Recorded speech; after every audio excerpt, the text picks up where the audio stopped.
again, to recapitulate, we did earlier, the topics that we were to cover includes objects and subjects. Objects we did already, and other subjects, or the regarding object possessors or subjects, we have three. Out of this, there are three categories: persons, consciousnesses, and terms. Again, we are done with the first two. Now we are on terms. The definition of term is an object of hearing, that causes meaning, that is its own object of expression to be understood. If terms are divided from the viewpoint of the objects of expression, there are two types: terms that express types and terms that express collections. Okay, so basically terms refers to the terms refer to the words which expresses something. An object of hearing that causes, say, if I say, "Oh, Kevin, would you mind helping me?" When I say this, then Kevin would immediately get, some kind of message or information. So how did he get this? It is through my words. So these words which give message to someone or which give some information to someone is known as the terms. And that causes the meaning, that is its own object of expression to be understood. Say if I say, "Oh, I need water," then immediately, you will simply point to the cup and say that the water is right there. So you come to understand my feeling, my feeling. Through what? Through my words. So these are terms. And if terms are divided from the viewpoint of the objects of expression, so say, I say, this world is always so horrible with all chaos, problems, There's a specific object of this particular term. Whereas if I say, "Oh, well, you're quite right, but the same world can be looked at from all different, other ways." Say, because of the world being in a chaotic situation, we can expect to generate compassion towards beings. We can generate bodhicitta. And then we can also, this would be a great adventure for us to explore what is the root cause of these chaotic situation. So you can look at the same world from positive light, right? So this means that the term, basically the terms, that is just the same, but the two terms, the former and the later, the two differ in terms of the subject matter, right? So now it says, if terms are divided from the viewpoint of the objects of expression, which means the subject matter, on the basis of the subject matter, there are two types: the terms that express types, and the terms that express collections. And then let's see what is the example given in each case. An example of the first is the term form. An example of the second is the term pot. So can you help me with, as to how to distinguish the two? The terms that express types and the terms that express collections. Form, it says it expresses, this term is the one that expresses types. And the other which says that, oh, I need a pot. So this is the term which expresses collections. So what's the difference? So pot, when you speak about the pot, it is, we get a very clear understanding that it is collection of various things. When you break that into, smaller parts, then the idea of that whole thing known as pot is lost. Whereas in the case of the form, however much you may try to divide it, they still remain, they still remain forms. For example, the form that that is there right in front of me. If you break that into two, I have two forms. Say the table as the form. You break it into two. So the first part and the second part, are these two still forms or not? They're still forms.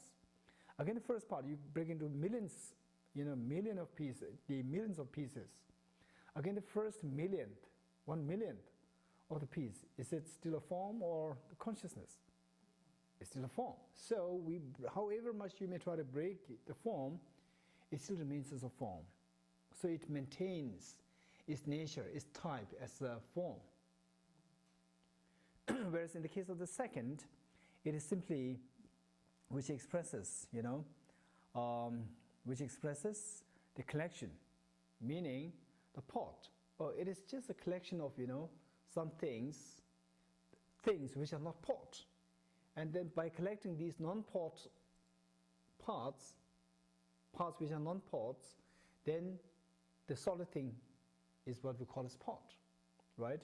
So the pot connotes a collection, and a form connotes just a type. Then again, in terms, if terms are divided from the viewpoint of the manner of expression, there are two types: terms that express qualities and terms that express qualificants. An example of the first is the term impermanence of sound. Okay, this is quite interesting. An example of the second type is the term impermanent sound. Okay, so this is English, and I'm not native English speaker, so I want you to explain this to me. Okay, so Kathleen, would you mind helping me? Okay, no problem. So now let's try. Again, if terms are divided from the viewpoint of the manner of expression means, say, the table is impermanent, right? The table is impermanent. So you emphasize on that object, the table, with the characteristic impermanence. You want to convey that this table is not permanent, it is impermanent. This is the message you want to convey, right? And then whereas, so here, when you say the table is impermanent, where's the emphasis? The table or the impermanence? Good. Because when you say the table is impermanent, it is taken for granted that the other person understands, this table, and whereas the other person might be thinking that table is permanent, right? Whereas it's impermanent. So then you emphasize on the characteristic of the table. So when there is an emphasis, on the characteristic of the main object, this is what is known as the terms that express qualities, right? Characteristics or the qualities, right? Impermanence is one of the qualities of table, right? So when I say, the table is impermanent, you are emphasizing on the quality of the table rather than the basis of that quality, right? So this is what is known as the terms that express qualities, number one. Number two, the terms that express qualificants, right? So that is, that impermanent sound, Now look, there's a subtle nuance. First I told you, this table is impermanent. Now I'm saying this impermanent table is what I'm looking for, right? This impermanent table. So where's the emphasis, impermanent or the table? The table, yeah, So impermanent is simply to let you know which kind of table you like to have. It's just a helper. What exactly you're looking for is that table or that impermanent table, that green table, that wooden table. So here you're actually, qualifying these characteristics or qualities in order simply to, let you get the exact table that you're looking for. So the emphasis is on the table and the quality, the quality or the characteristic that you attach to this, the main object is simply to let the other person be so precise with what kind of object we are looking for, right? So in this case, we have to see, so basically it's quite simple. So when we speak about the table as impermanent, right? What is a table? This is I don't know, this is the English word that I'm hearing for the first time. What is that? Qualificant? Yeah, qualificants. Qualificant. So it simply refers to, the basis of the qualities, the basic object upon which the qualities exist. But it's quite interesting. Some of the words that we use in philosophy, the English words, when you try to, look for these words in the ordinary dictionary, Oxford English Dictionary, you can't get it. You can't get many of these words. And to my surprise, even in some of the native English speakers, they told me that, oh, you're using such and such word, and this is actually non-existent. And then I thought, no, it's not that I was trying to create new English words. This is what I'm very sure that I've learned from some books. And then, because of, but the other person being a native English speaker, so then I would agree with the other person. Then later on, when I checked with the very thick dictionaries, yeah, it's there. For example, at one point, someone who is really very fluent in English, he corrected me by saying that, oh, in your translation, you were saying positivities, but we do have the word negativities, but the positivity is what you have created. And then later I stopped using that. And then again, sometimes later, I found that in books, real one.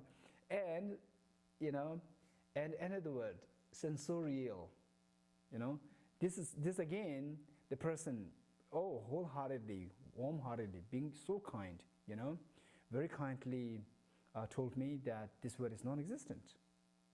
And then, what? Sensorial is not that, I'm deliberately creating all these things. This is what really came to my, mind through reading some authoritative books. Then, for a while, I stopped using the word. Then at one point, I was just browsing through my old dictionary, very thick one, Webster's dictionary, huge one. And I found it there. This word is there. Okay, so what is the case? So these words, they are used here, may not necessarily be there in everyday used dictionaries, right? Okay, so let's say qualificants. But the meaning of this is quite simple. Say the table, and then we describe the table with all different characteristics or, attributes. Or the table is impermanent, or the table is made of wood, or the table is, the table is small, or the table is made in USA. All these characteristics can be attached to this basic thing. So that basic thing is known as the qualificant, and the attributes attached to this, you call them attributes or characteristics or qualities, right? Now, look, so here, in order to understand this concept, we need to be able to make distinction between the two. That is, the basis, the qualities and the basis upon which the qualities are attached to, right? For example, the table and the wooden, impermanent, and what? Small, and so forth. All these are qualities, and the table is the basis of these qualities. So, when through when a particular expression or words are used, a sentence is used to emphasize on the basis. This is what is known as the expression.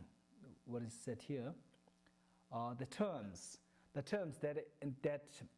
terms that express the qualificants, which emphasizes on the basis. Whereas the terms which emphasize on the qualities, we call them the terms expressing the qualities, as simple as that. So now, so actually it may not sound, quite serious or quite important issue, but still, these are all really very important in the sense that if you understand all these small things, and then look, this also involves a little bit of thinking. We need to be able to tease apart these two.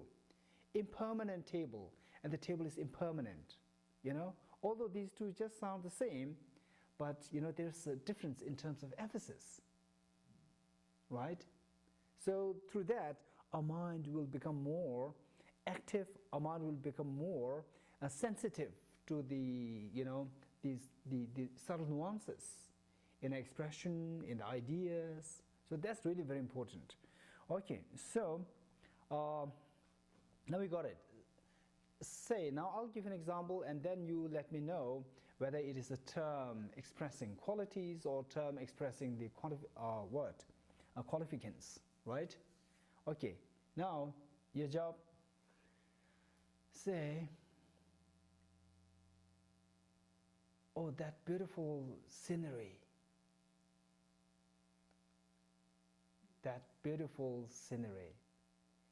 Is this a term expressing the qualities or expressing the qualificants? Qualities, okay. Qualities. Oh, this a beautiful scenery.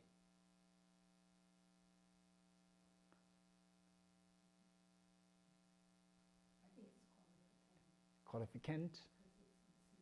Venerable Chugila. Qualificant, quality. Qualificant. Qualificants. Oh, so 3 to 1, 2. So I might join them. So 3-3, half. So see, beautiful scenery, beautiful.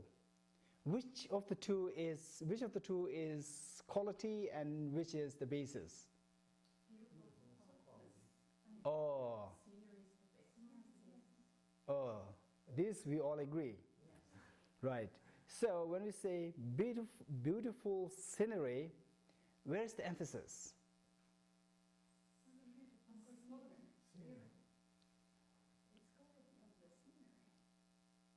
Yeah.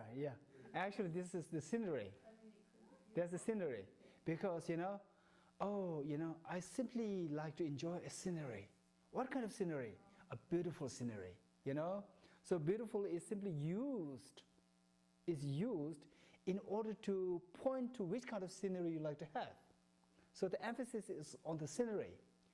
You simply like to enjoy the scenery.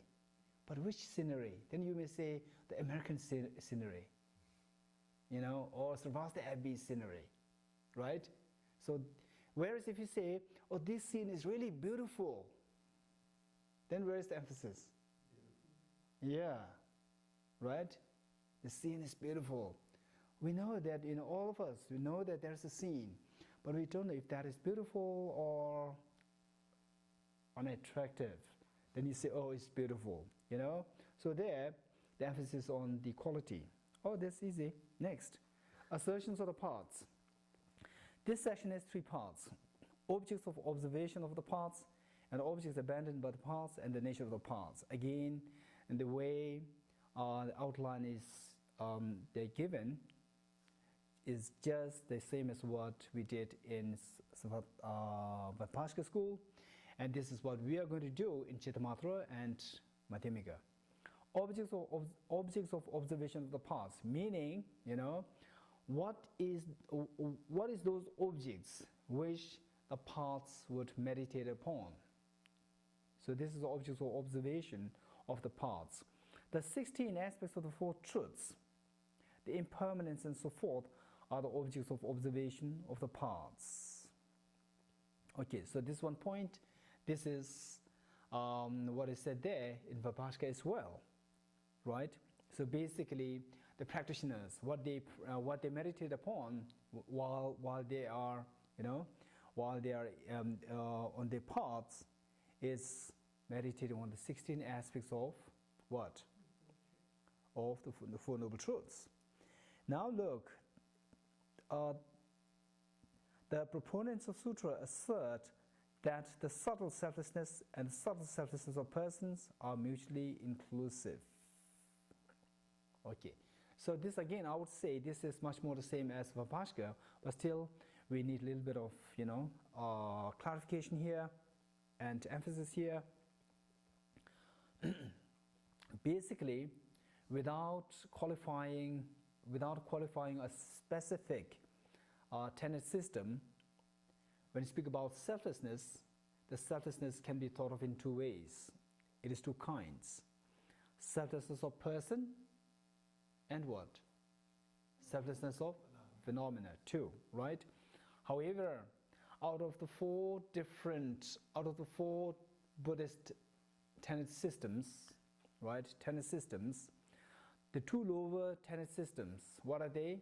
Vibhashka and Sutrantikas. Two of them, they don't accept the selflessness of phenomena. So what do they accept? They accept only the selflessness of person. That's it, right? So for them, when they speak about the selflessness, it's just the selflessness of person, nothing to do with selflessness of person, phenomena.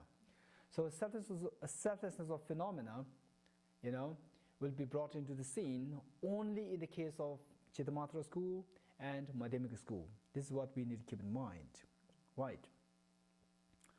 Now, again, in general sense, in general terms, irrespective of what, without qualifying any specific tenet system, whether it is the selflessness of person or selflessness of phenomena, again, we can think of this same in two levels, the subtle selflessness and the gross selflessness. If you accept the selflessness of phenomena, then you say the subtle selflessness of phenomena and the gross selflessness of phenomena, right?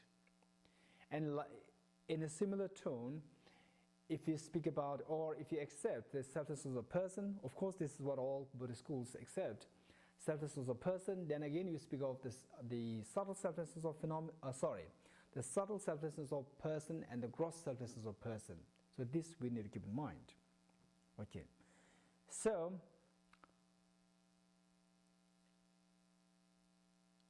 since that the two lower schools, they don't accept the selflessness of phenomena, this kind of selflessness that they accept is what?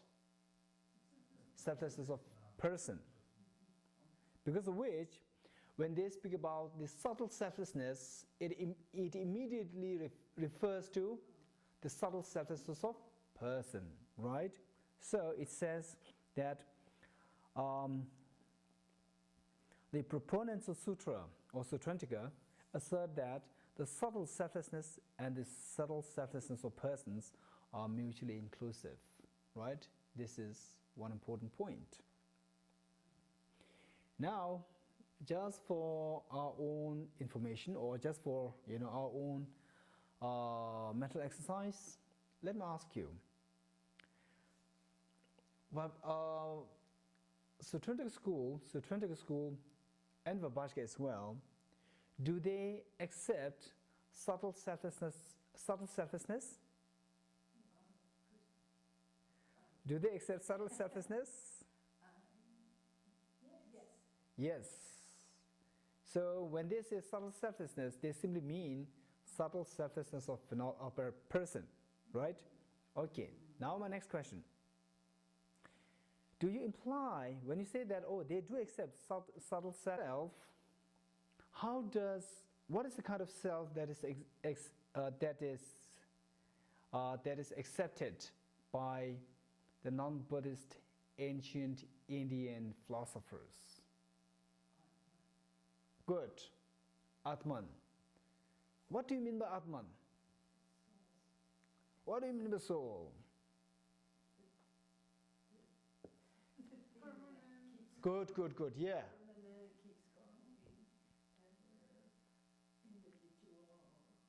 Okay, now you should be able to make it so concrete, right?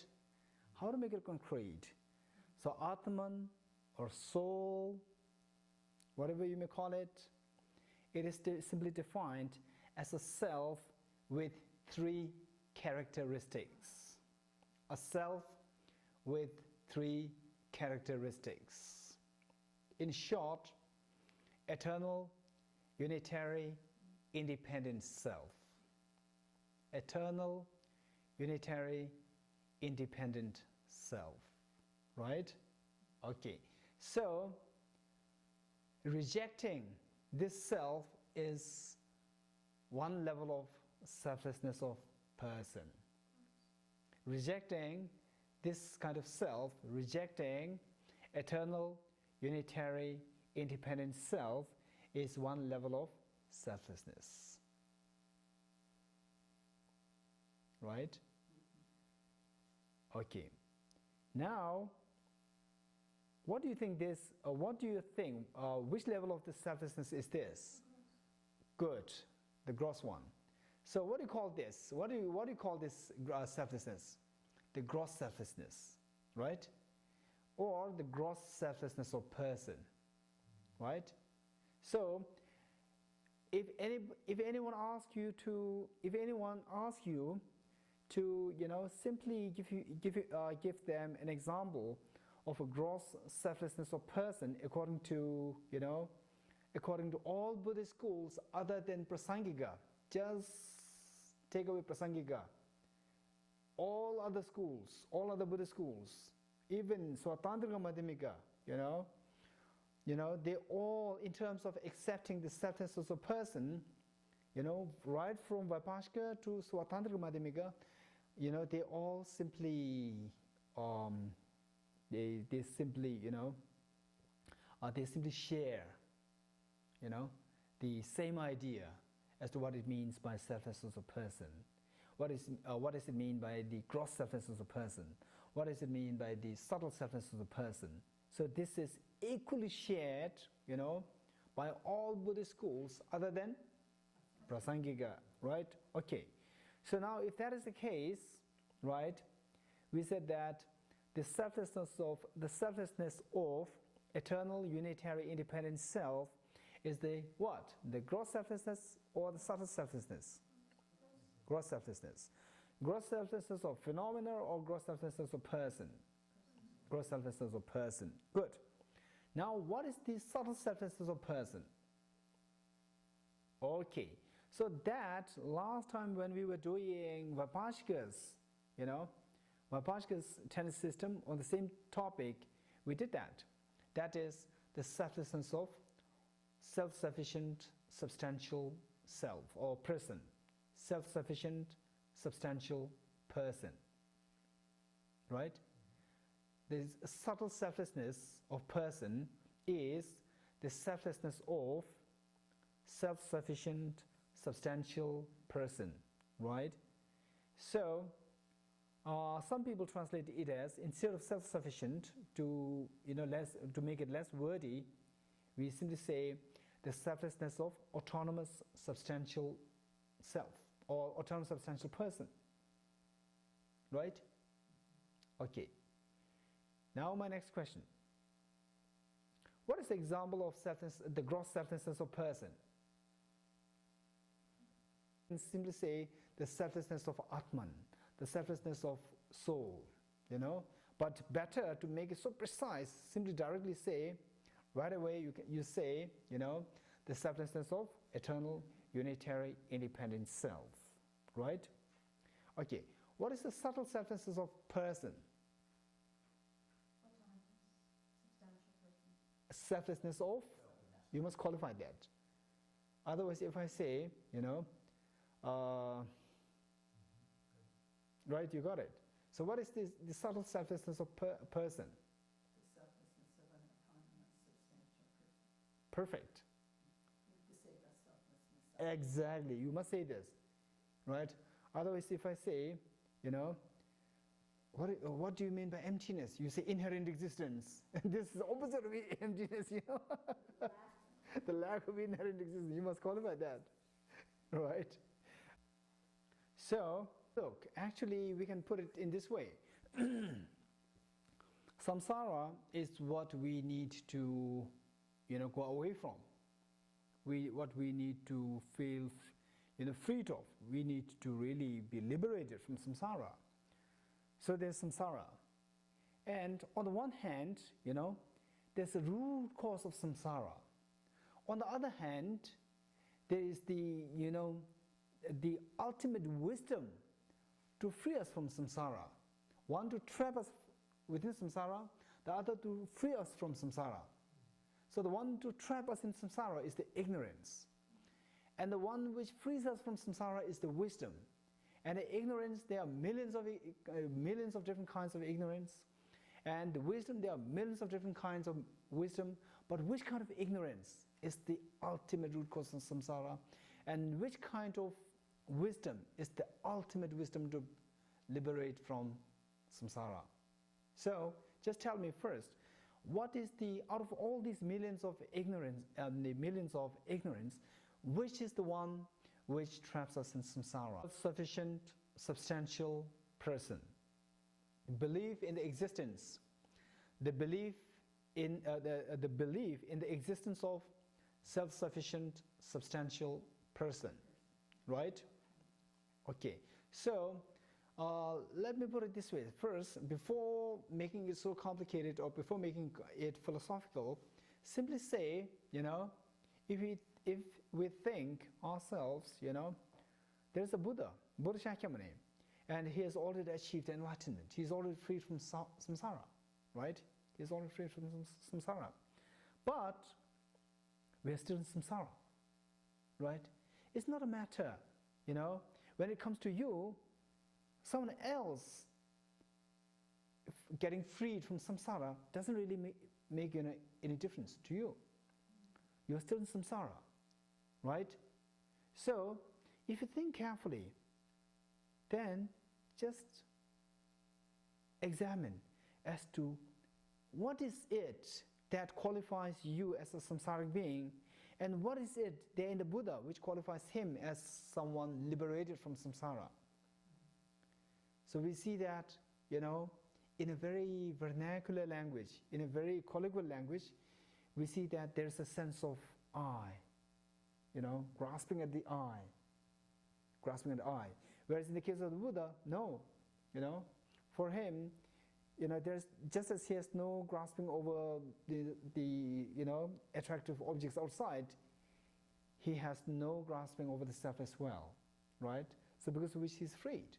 So we see that, it's somehow this grasping at the self, which is the root of samsara.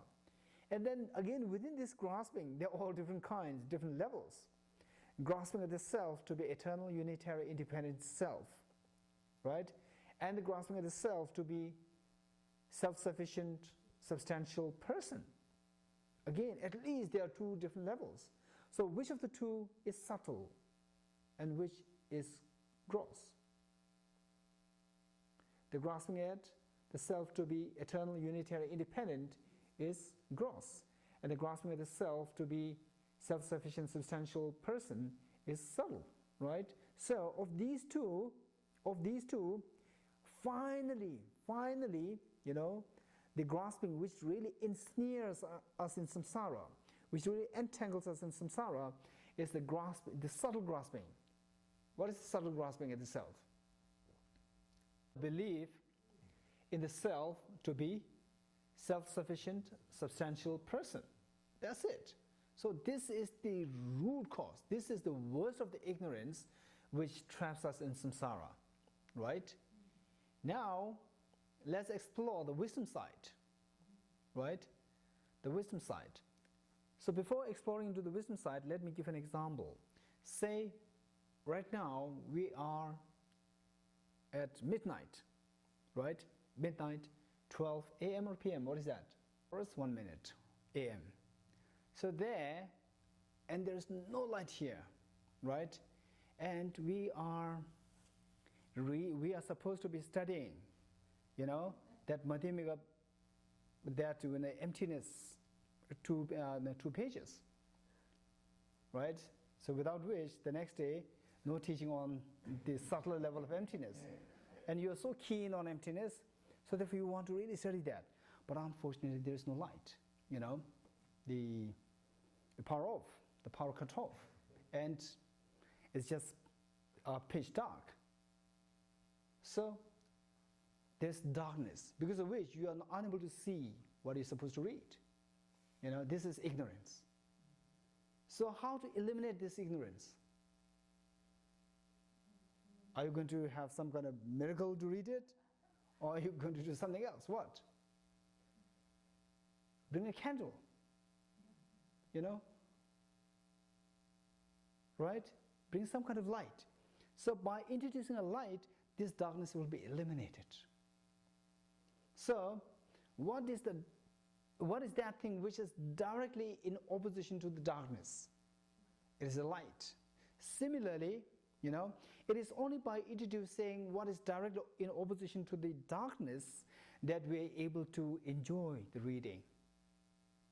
Right? So it is by introducing light, which is directly in opposition to the darkness, that we are able to solve the problem of not seeing what we are to read. Right? So similarly, in order to eliminate that root cause of samsara, what is that? What is the root cause of samsara?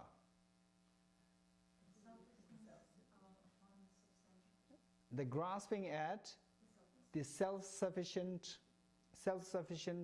substantial nature of the person, right? So this is the root cause. Out of these two, you know, self-graspings, the subtler one is the root cause, right? Subtler one is the root cause. So now to eliminate this darkness of the ignorance, the grasping at the self-sufficient, substantial person, what should you do? We should introduce the light of the wisdom. Right? So what is that light of the wisdom? So I told you, I have already given you a clue. So the light must be directly in opposition to the darkness. Similarly, the light of wisdom that we are to introduce must be directly in opposition to the ignorance, grasping at self-sufficient, substantial person. So what is that light of the wisdom going to be like? The emptiness of the self-sufficient, substantial person. Say it again. The selflessness of the Perfect. Self-sufficient, substantial person. Perfect, perfect. So look, so in what way the wisdom is going to be directly in opposition to the ignorance? It is in terms of the object of apprehension. Object which the wisdom is comprehending, and the object which this ignorance is comprehending. So what is the object that the ignorance, you know, the root of the ignorance, the subtlest, you know, the subtlest cause of the samsara, you know, what is the object of that ignorance grasping? What is that object?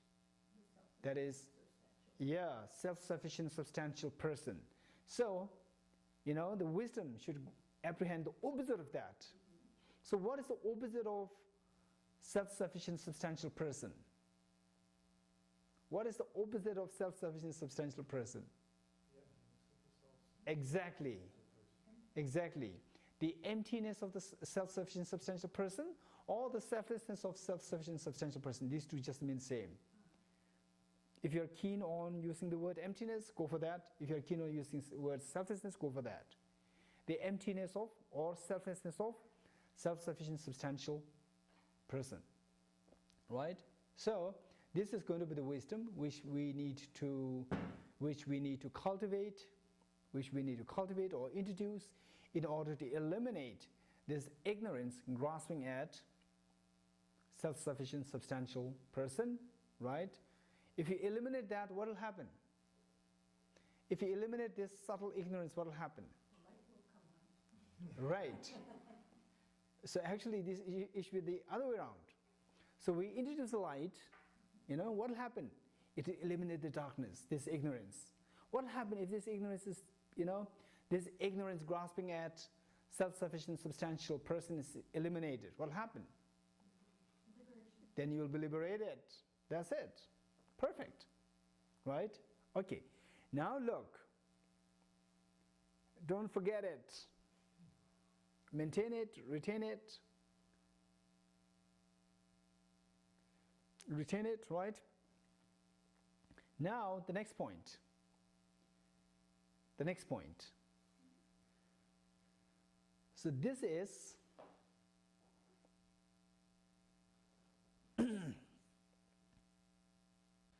now, actually, what are we talking about right now? Suffering because you are how to get liberation. Good, right? So, how do we get liberation according to Sautrantika? You have to establish the emptiness of the self-sufficient, substantial person. Perfect. We have to establish the emptiness of self-sufficient, substantial person, or we need to introduce the light of the wisdom. We need to introduce the wisdom which understands the self-sufficient, substantial person, right? So how do you introduce that wisdom?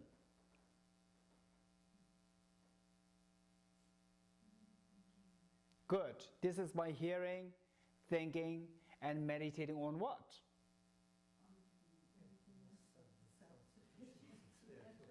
Good.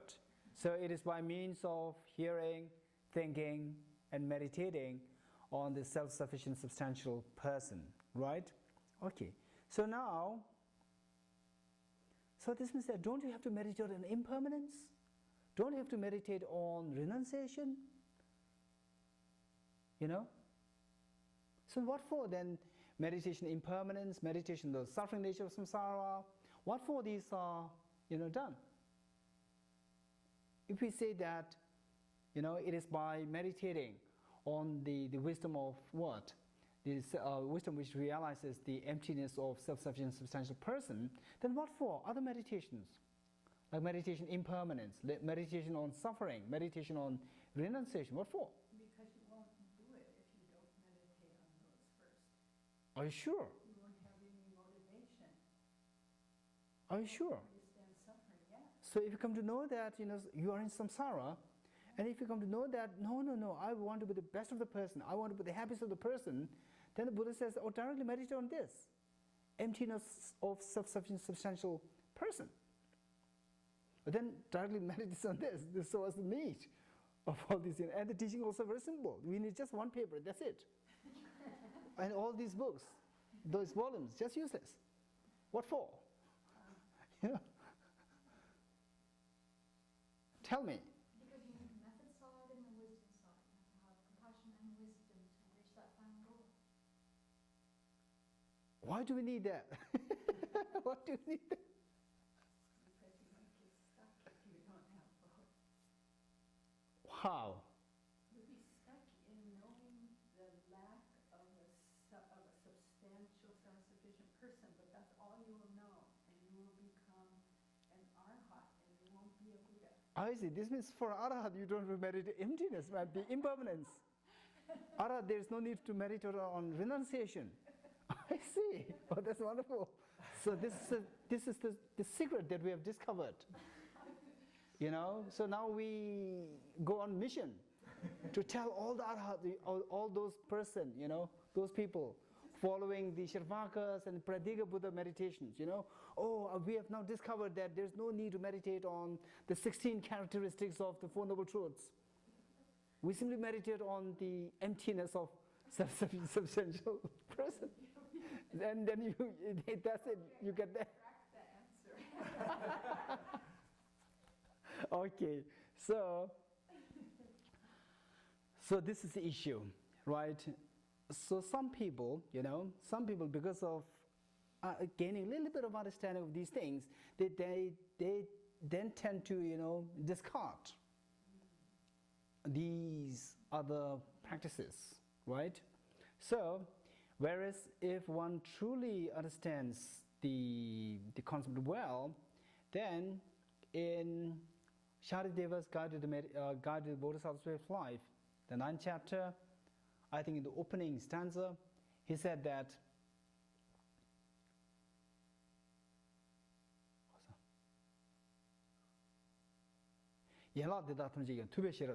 okay, so here he says that all these other branches of the teachings of the Buddha, they are taught by the Buddha, they are taught by the supreme teacher, in order to generate this final wisdom of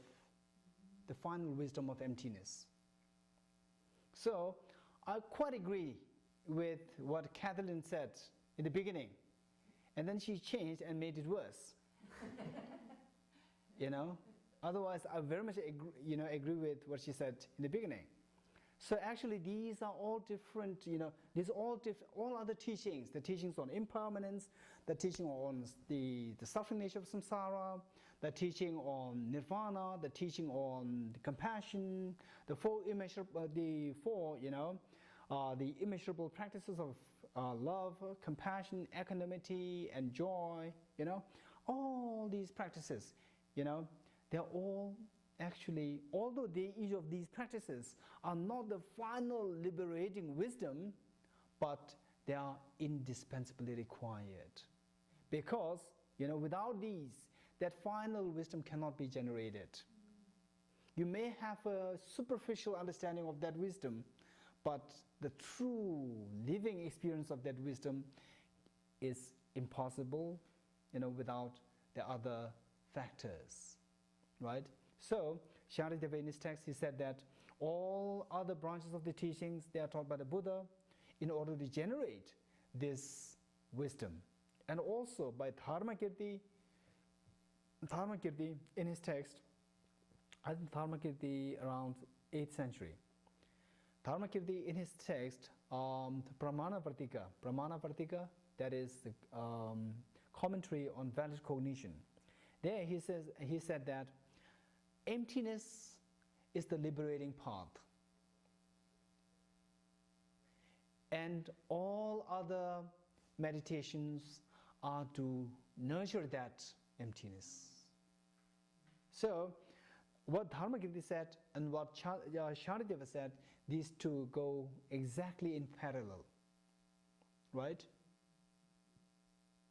So Dharmakirti, he said that the wisdom of emptiness is the liberating path, and all other meditations are to nurture, to enhance this wisdom,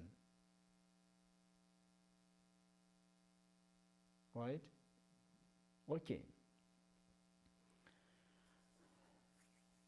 And interestingly, meditation on impermanence is actually the final boosting agent for a meditation, impermanence.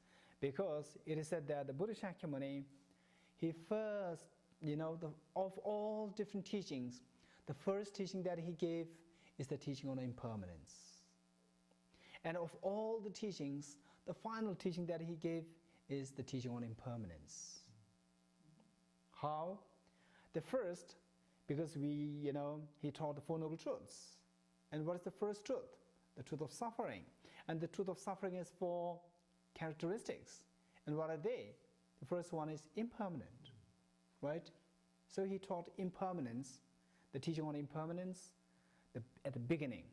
And then in the last, again, he taught the teaching on impermanence, not verbally, but displaying that in the form of his own passing away, assuming the parinirvana, saying or indicating that even Buddha, the consummated enlightened being, even Buddha, passes into parinirvana, into, impermanence, is subject to impermanence. So then what to mention of all the ordinary beings, So again, that is a teaching on impermanence. So the teaching on impermanence is considered to be the actual, boosting agent for meditation, because if you think about impermanence so well, so much, then you really don't need anyone else to push you into the meditation, to push you into the practice, There would be just, internal push happening. Okay, one thing. Now the question is, again, before I pose the next question, let me ask you this thing. What is the root cause of samsara? Sorry? Ignorance. Which ignorance? Be very precise. So if you say the ignorance, I see the ignorance how to play football. Oh, good. The ignorance which believes or which apprehends the self or the person to be existing as self-sufficient, substantial nature, substantial reality, substantial existence, whatever you may call it, right? Perfect.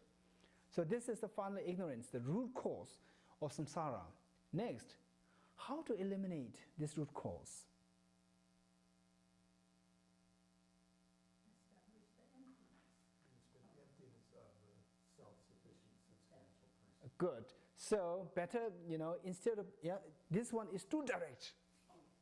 Too direct, it's to the point, So unfortunately, I'm not of that intelligent category. So I need to be, a little bit more in indirect way. Slow learner.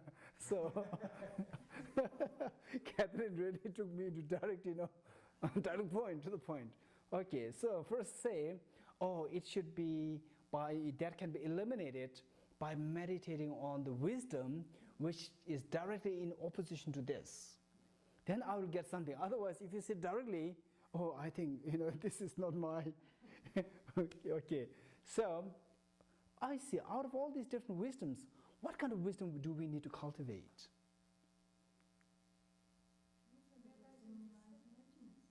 I see. Which emptiness? The emptiness of cup? The emptiness of food or what? The emptiness of self-sufficient, substantial person, self-sufficient substantial entity or reality, existence, whatever you may call it. But this one is the key, self-sufficient substantial or the autonomous substantial nature. Very good. Okay. Now the next question. So we all passed. Now the next question. Oh, yeah. Now the next question.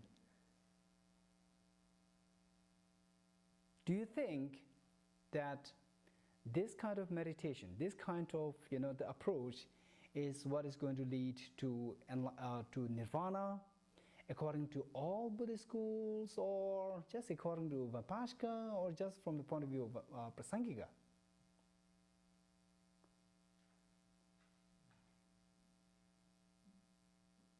My question, is it clear? Okay, good. That's it. Exactly. So this is answer. All other schools simply, they are so happy to hear about how to achieve enlightenment or nirvana on the basis of the discussion that we had. They are all so happy, but it is only Prasangika who is unhappy, which means that the kind of, the meditation that we have explained, that we have discussed so far, having the capacity to lead to nirvana is what is accepted by all Buddhist schools, other than Prasangika. Right? Now my next question. Dallas, are you prepared? I hope so. Good. My next question. So, what about the other side of the middle way school? Prasangika, and what is its counterpart? Savatantrika Madhyamika, right? Savatantrika, yeah. So don't mix these two. Savatantrika and Sutrantika. These two sound quite similar. Savatantrika, you said it correctly. Sava means self. In English, we can translate it as, what? What is that? Self. What is that? Consequentialist. Autonomous. Look, this is, look how, slow how slow learner I am. Autonomist, yeah. So, the autonomist, do they as well believe in what we said earlier to achieve nirvana?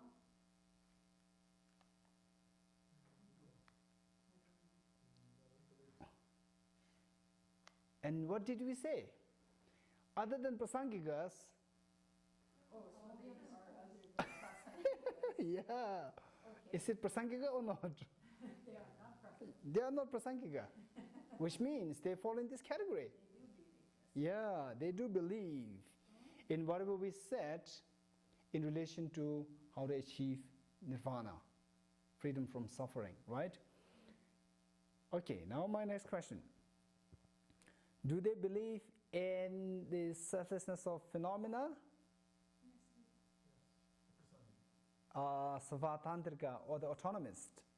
Prasangika in English would be consequentialists, right? So autonomist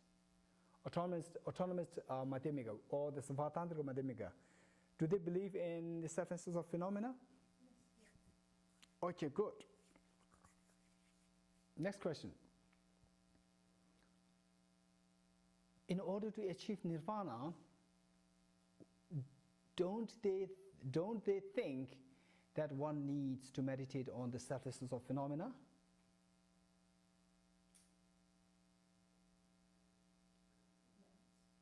Meditate or no? The surfaceness of phenomena or no? No, they just said on the person's lack of self-substantial. Perfect. So, once you say, something already established, we said that, all these schools other than Prasangika, except that the final wisdom which will lead to nirvana is the wisdom which understands the selflessness of self-sufficient, substantial nature or person, right? Okay, so they also fall in this category, right? Even if they believe in a subtler level of the selflessness of person, but still, when it comes to achieving nirvana, this is the only way by which, this is the only wisdom by which to achieve nirvana, right? Okay. So now this is it. There are more things to discuss. Okay, perhaps we will discuss that more later. Now let's see. A person's emptiness of being a self that is permanent, unitary, and independent. So these are all explained. Permanent in the sense of non-disintegrating. So what I said is the eternal, unitary, independent self. So here it is said permanent. So permanent and eternal. So better would be the permanent as said here. This is better, yeah. Because eternal, there is, again, debate can come about, arguments can come about. So a person's emptiness of being a self that is permanent, unitary, independent, then what is it? Is asserted to be the coarse selflessness of a person. This is what we have said earlier, right? Right? We said, what is the coarse or the gross selflessness? What is the gross selflessness? The selflessness of permanent, unitary, independent self. So this is what is rightly said here, right? A person's emptiness of being a self that is permanent, unitary, and independent is asserted to be the coarse or the gross selflessness of persons. Number two, a person's emptiness of being substantially existent in the sense of being self-sufficient. So this is rather complicated a sentence structure.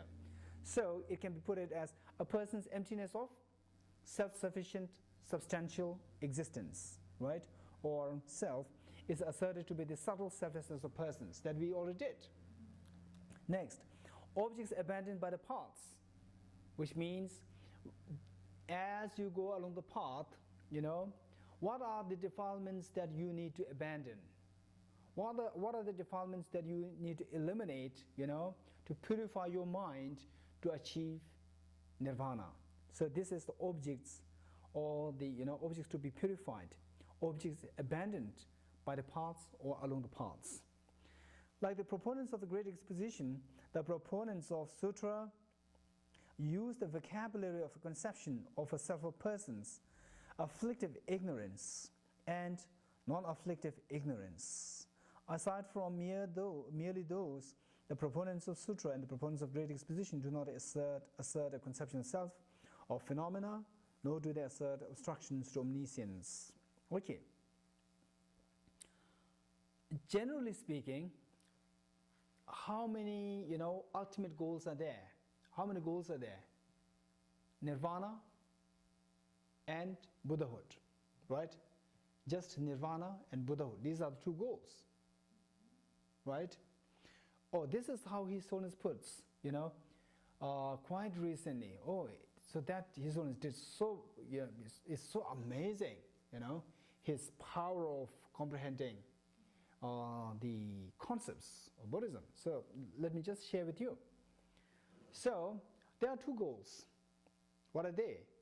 Nirvana and Buddhahood, right? So are they just synonyms? No. So which is better? Perhaps Nirvana.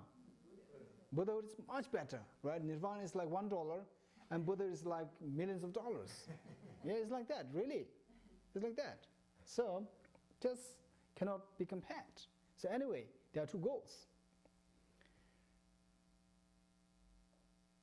For to achieve, but and yet we, let alone, experiencing the Buddhahood, we don't even experience nirvana.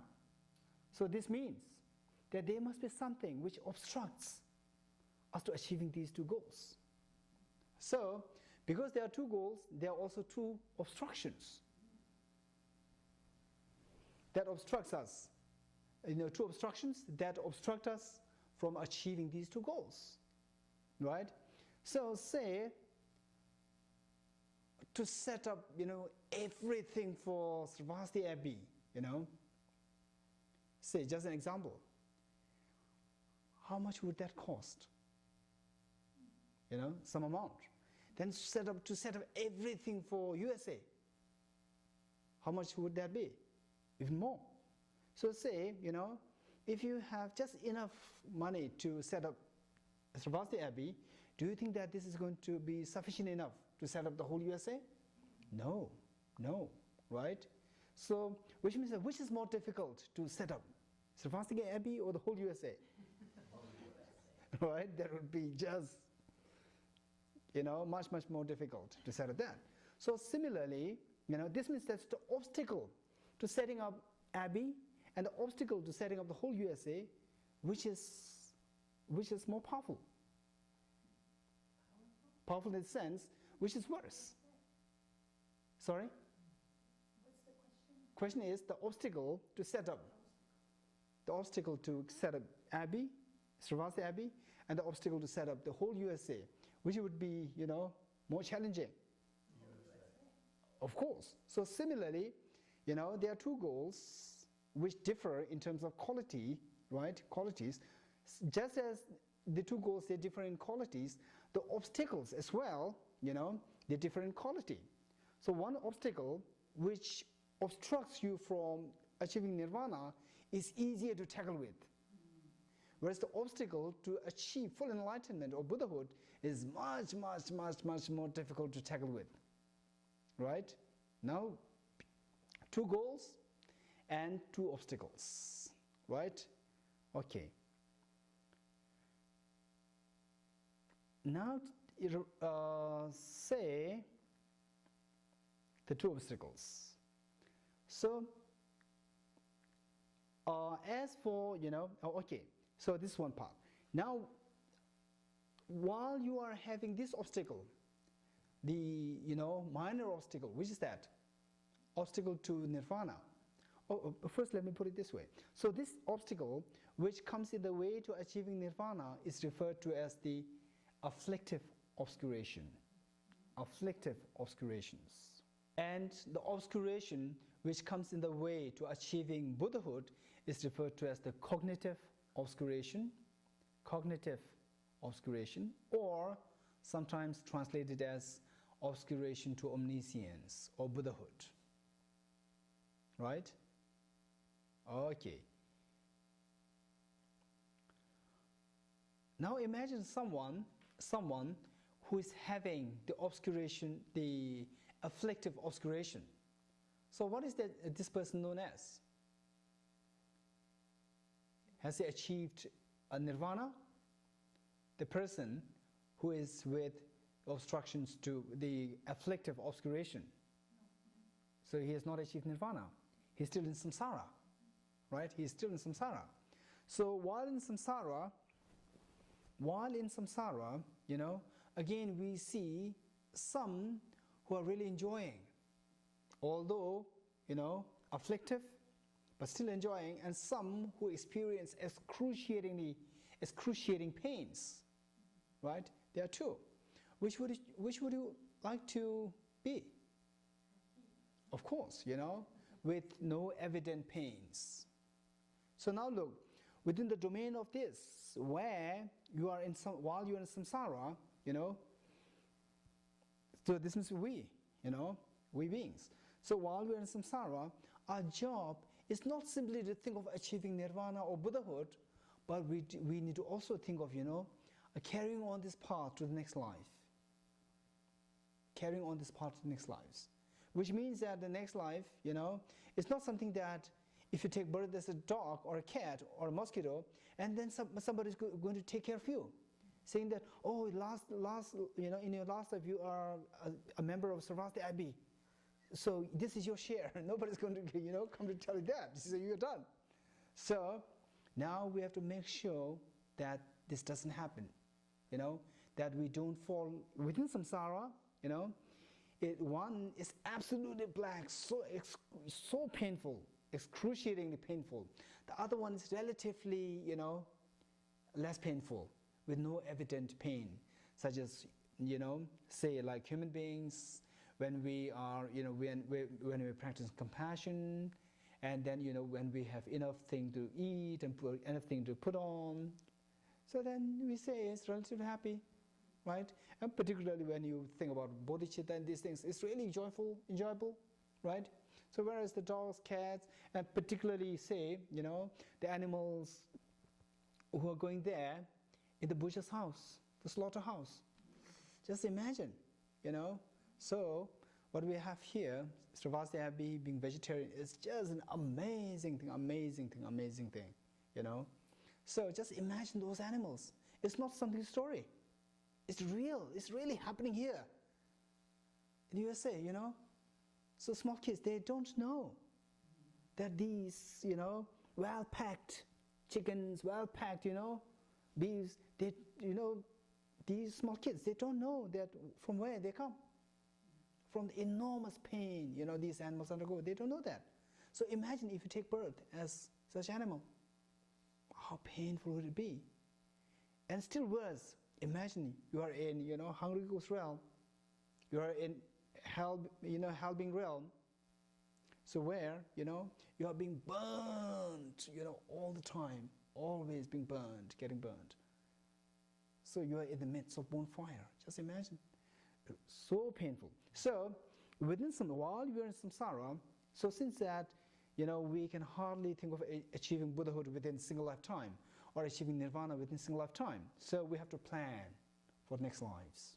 So for which, out of these two possibilities within samsara, which is pervaded by the evident pain, the first kind of suffering, evident suffering, and the other side, a little bit relatively more, the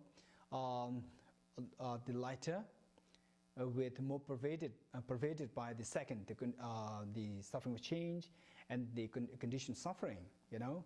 So of these two, if you take birth in the first category, where you are being tormented by the evident pains, then practicing Dharma is thinking of freeing yourself from samsara is really just a story. It's like really a story. It's impossible. So the only hope that we can place where we can practice Dharma is only if we take birth in a human realm and the Deva realm, particularly human realm, right? Okay. So now how to really achieve that, goal to take birth in the human realm? So for that, again, this division within samsara, the whole block, we put it divided into two goals, nirvana and what? Buddhahood. So, two obstacles, the afflictive obscuration and what? The cognitive obscuration or the obscuration of omniscience, two. Now, this first category, again, break that into two, because, there are three states out of which we can say, achieving birth as a human being in a human realm and Deva realm would be more favorable. Favorable birth, and you can also escape from samsara altogether. So within this block, again, there are two goals. Within this first category, freedom from temporary, although it's temporary, so we call it, simply put it this way. Within the first block, we say the favorable states, favorable states and liberation. Favorable states referring to the favorable states within samsara, and total liberation, two, right? There are two goals within the first block. Favorable states and liberation, right? Or let's put it this way,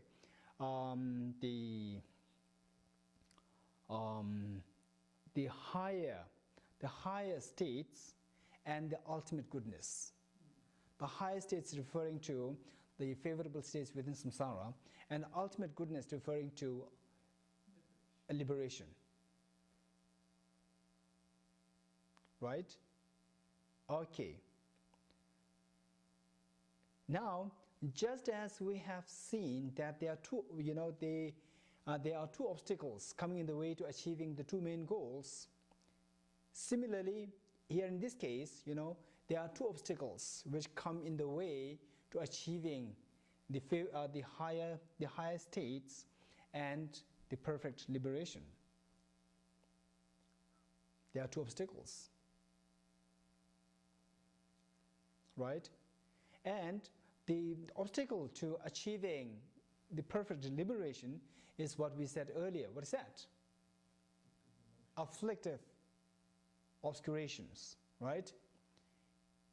Puts it so beautifully, So we said that in order to achieve liberation, what is the root cause? Of course, this afflictive obscuration is the root cause, the obstacle to achieving that. But within that, what is the root cause? The ignorance which misconceives or which believes in self-sufficient, substantial person, right? So now look, His Holiness puts it so beautifully. So these are the two goals within that first block. What are they? High states and perfect liberation, right? And they are, and in order to achieve these two, they are the corresponding obstacles in the form of final ignorances, right? In the form of ignorance. What is the ignorance which blocks you from achieving liberation? What is the ignorance which blocks you from achieving higher births, higher states? There are two. So, His Holiness says that the ignorance which obstructs you from achieving liberation is the ignorance, the ignorance which misconceives the reality, ultimate reality. Ignorance which misconceives the ultimate reality. Now, what is the ignorance which obstructs us from achieving higher states? Now look, this is the point. What is the ignorance which obstructs us from achieving the higher states within samsara? That is the ignorance which misconceives the infallibility of law of karma and its effects. The ignorance which misconceives the infallibility of law of karma and its effects. Okay, let me say it again. First, I think better I finish this, and again I can recapitulate everything. So now look, within the first block, what is the within the first block, what are the two goals? Okay, nirvana and higher states, right? Within samsara. So since these are the two goals, they must be correspondingly their respective, the root causes in the form of ignorances. So what is the ignorance which is the root cause for liberation? Ignorance, which misconceives the ultimate reality, or which believes in self-sufficient substantial nature. And what is that ignorance which comes in the way, which is the root cause of not achieving, root cause of not achieving the high states within samsara? Which misconceives the infallibility of karma and its results. Perfect. The ignorance which misconceives the infallibility of the law of karma and its effects. Right? Okay. So this is from the negative side. But there is a remedy. We can get to these.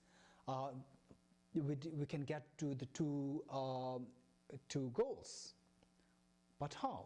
By eliminating these two ignorances. How to eliminate these two ignorances? We need to cultivate the respective wisdoms. Right? Now the question is, what is the wisdom which can eliminate the ignorance which obstructs us to achieving nirvana? Is the wisdom which understands the ultimate reality?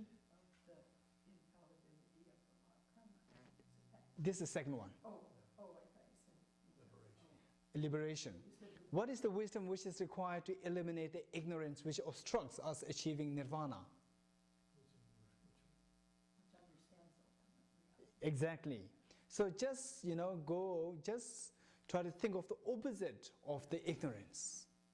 The ignorance which ignorance misconceives the ultimate reality, and the wisdom that is needed to remedy this ignorance is the wisdom which understands the ultimate reality. Now, what is the wisdom required to eliminate the ignorance which obstructs us from achieving higher states in samsara? The wisdom that believes in the karma and the effects. Good. Results. Good. It is the wisdom which understands, rather than misconceiving, which understands the infallibility, infallibility of law of karma and its effects. Right? Okay.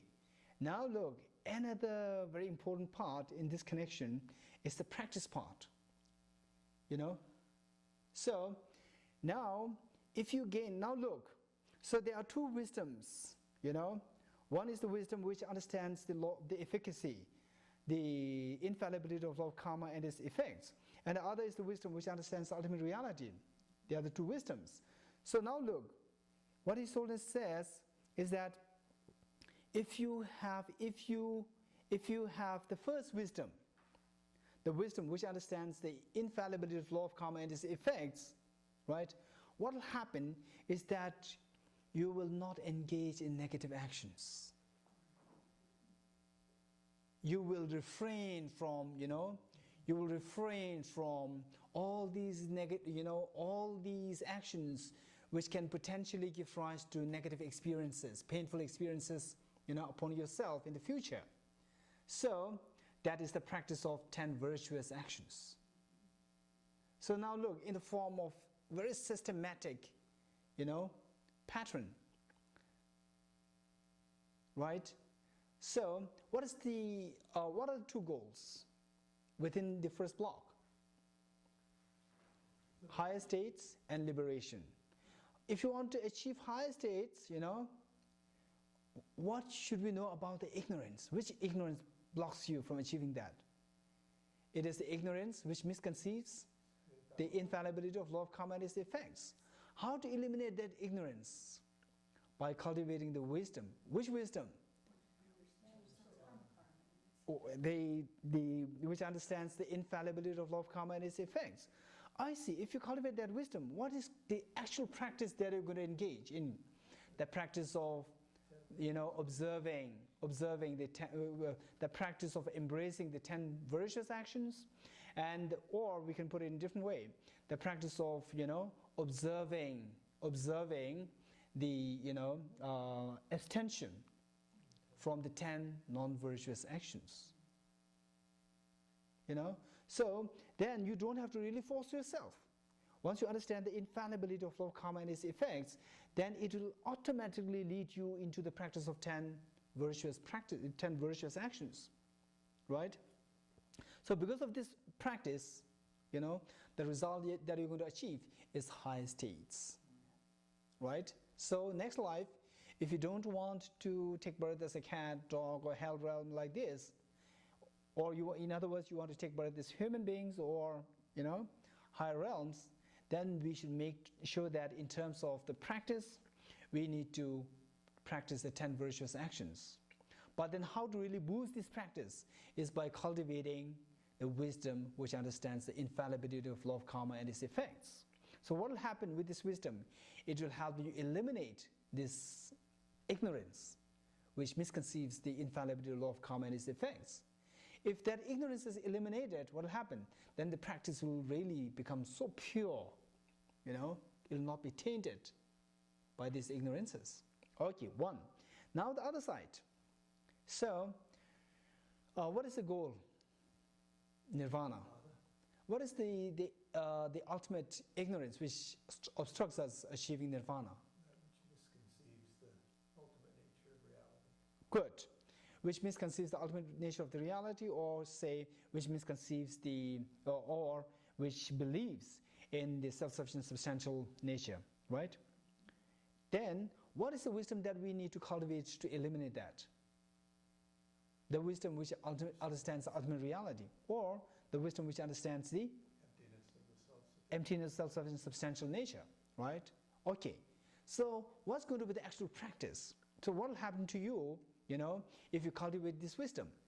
If you cultivate this wisdom, then the ignorance which misconceives or which misconceives the reality will be undermined. When this ignorance is undermined, then all delusions will be crumbled. So the practice that you are going to really engage in is to undermine our delusions, afflictions, right? So this practice will become so fruitful if that corresponding ignorance is eliminated. What is the ignorance? Ignorance over the ultimate reality. So how to eliminate that? This is by cultivating the wisdom which understands the ultimate reality. So this is how it's put. Now let me recapitulate everything, Just follow me and see if you got it correctly, if you got, the complete thing. First, maybe there's a little bit of, reformatting in the beginning.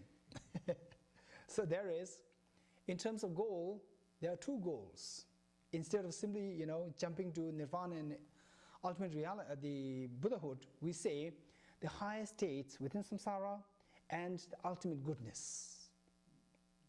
And this ultimate goodness, within that there are 2, nirvana and Buddhahood. So the rest is the same. Right? Let me put it again. What are the two goals? One is high states within samsara, and the other one is ultimate goodness. Ultimate goodness. And under this ultimate goodness, there are two: liberation and Buddhahood. Right? Okay. So, yes. Clarifying, so ultimate goodness then is the two of nirvana and Buddhahood? Okay, let me say it again. So what we seek to achieve is a wonderful, something very positive result. What is that positive result that we seek to achieve?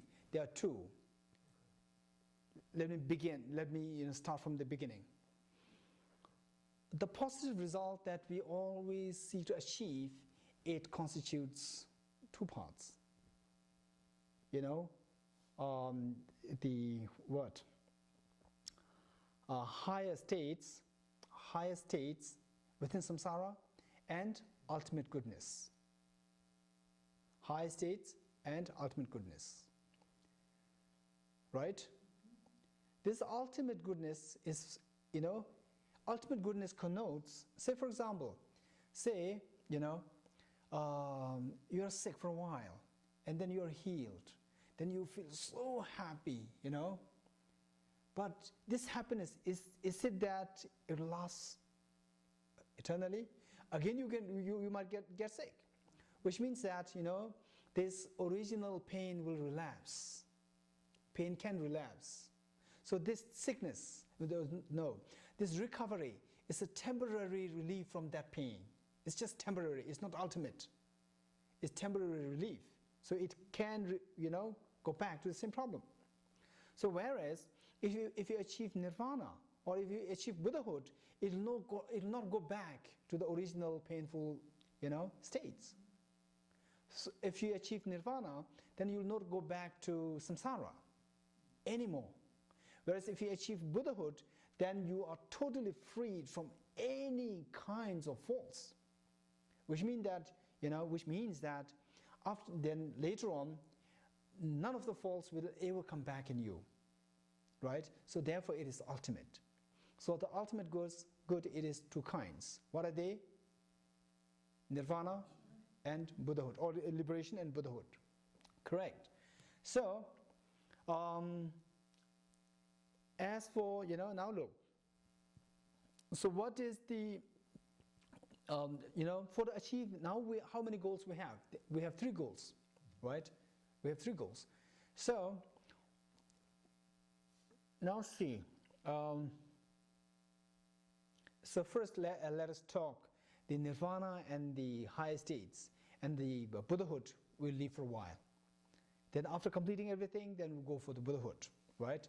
Otherwise, I said I was trying to recapitulate, and actually I'm saying something new, right?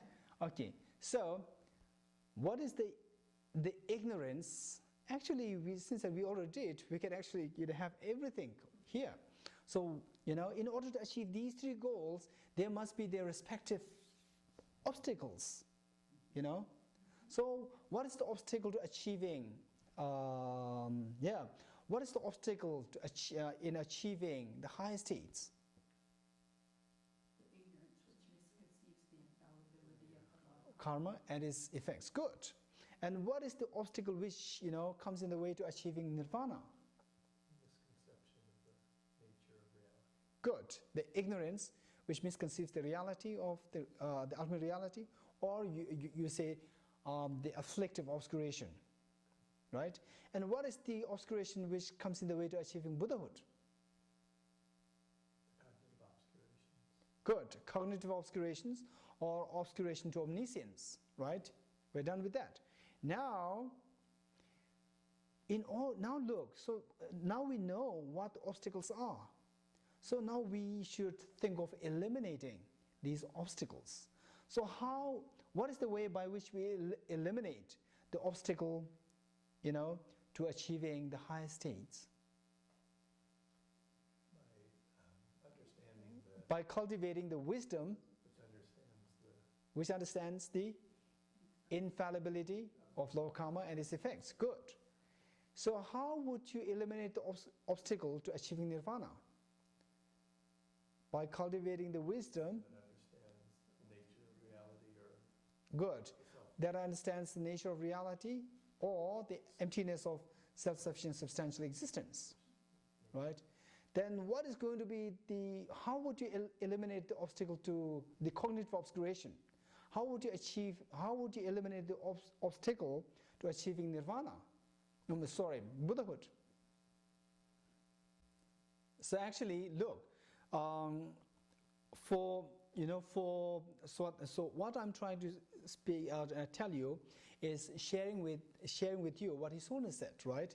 So which is not simply confined to Sutrantika, right? So what we are doing here is actually Sutrantikas. So therefore, the Buddhahood part for the Sutrantikas, for time being is irrelevant. But anyway, to make it complete, we can say, as what Dallas has put, we try to cultivate the wisdom which understands the ultimate reality, right? So then here, yeah. Because that's just the same thing we just said. Exactly, this is the question. Any different. Very good. This is the question. Now, according to all other schools other than Prasangika, instead for the liberation, instead of saying wisdom, cultivate wisdom which understands ultimate reality, we simply say cultivate the wisdom which understands the absence of substantial, self-sufficient substantial nature. Right? And why I was saying that it is the wisdom which understands the ultimate nature is what I'm trying to convey you from His Holiness's thing, right? What His Holiness was saying is from the point of view of Prasangika, right? So from the point of view of Prasangika, whether you are to achieve nirvana or to achieve Buddhahood, it is, in terms of wisdom, it's just the same. The wisdom which understands the ultimate reality. The wisdom, what the lower schools say is not sufficient. Even for nirvana, right? Okay. Right. Okay. So to achieve, now look, with regard to the first school, which is high states in samsara, what is kind of the day-to-day practice that you are going to, engage in?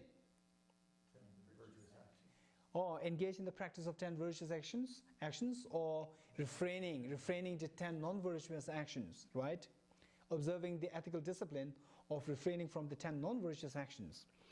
Okay, so this is actual practice. But how can you boost this practice? By cultivating that wisdom, the conviction in the infallibility of law of karma and its effects. So how does this help you with your actual day-to-day practice of the 10 virtuous actions? Because it will eliminate the ignorance which misconceives the infallibility of law of karma and its effect. So once ignorance is eliminated, then you find that, it's so obvious. So the practice of 10 virtuous actions is for your own benefit, So you know how that is really going to benefit you because you have no the ignorance about the karma and its effects, So the practice will be so automatic in you, right? Right. Number 2, then what about the nirvana? So what kind of day-to-day practice, everyday practice that you're going to engage in is to eliminate the not just the 10 non-virtuous actions, but all afflictions. All afflictions. And what would really help you boost this practice of eliminating afflictions? By understanding by that wisdom. What is that wisdom? The wisdom which understands the emptiness of self-sufficient substantial existence. So how does that wisdom help you eliminate these afflictions? Because this wisdom will help you eliminate the ignorance which misconceives, things to exist as self-sufficient substantial nature, When this ignorance is eliminated, then all afflictions which are grounded on this ignorance will simply crumble down. So it becomes so easy for you to tackle the afflictions, right? Okay. This is it. Then, from the Prasangika's point of view, okay, it's fine from the Prasanga's point of view, or from, so basically from Prasanga's point of view, for to achieve Buddhahood, Buddhahood, in order to, the wisdom which understands ultimate reality, must be accompanied by a very strong complementary force, which is bodhicitta. Right? Okay, we stop here.